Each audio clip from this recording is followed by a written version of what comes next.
ప్రభు పేరిట ప్రత్యేకమైన వందన వచనాన్ని సమలో మీకు తెలియచేస్తున్నాను. ప్రకటన గ్రంథం 22వ అధ్యాయం 12వ వాక్యం గనుక మనం చదివితే, ఇదిగో నేను త్వరగా వచ్చుచున్నాను, వాని క్రియల చొప్పున ప్రతి వానికిచ్చుటకు నేను సిద్ధపరిచిన జీతం నా యొద్ద ఉన్నది అన్నాడు.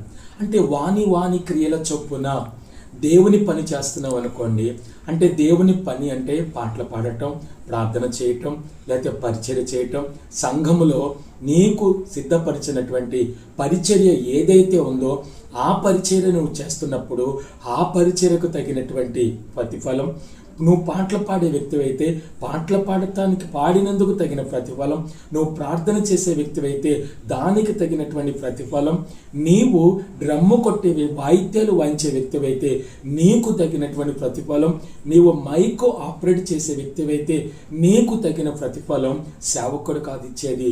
ఒకరోజు ప్రభు త్వరగా రాబోతున్నాడంట.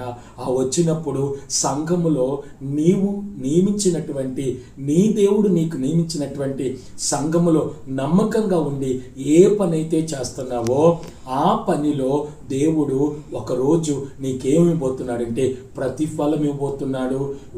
వాని క్రియ చొప్పున, అవి మంచివైనా చెడ్డవైనా వాని క్రియ చొప్పున ప్రతి వానికి ఇచ్చుటకు జీతం ఎవరి దగ్గర ఉందంట? సేవకుని దగ్గర లేదు. నువ్వు దేవుని పని చేసినందుకు దేవుని దగ్గర ఉంది. ఆ దేవుడు నీకు ఇచ్చే జీతాన్ని నువ్వు పొందుకోవటానికి సిద్ధము కలిగి సిద్ధపాటుతో ఆయన పని చేయి. దేవుడు నిన్ను దీవించును గాక. ఆమేన్.